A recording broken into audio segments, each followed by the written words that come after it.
Being a father and a husband to us is one of the greatest honors of our lives. As water makes concrete stronger, your lifestyle and teachings leave an imprint of confidence in our lives and walk with God. On this occasion of your birthday, Daddy, we stand to say that in you we see Christ. In you we follow Christ. In you we are bold enough to take on every challenge the enemy throws at us. You are a replica of Christ's nature of a lion and a lamb.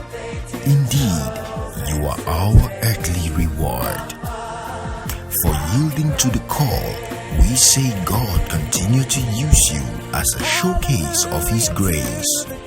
For your love, we say thank you. For your sacrifice, we say God bless you.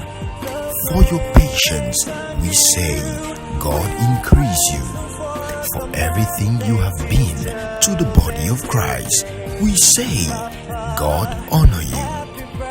Pastor and Pastor Mrs. Hilda Collins are honored to walk the Christian faith with you as a husband.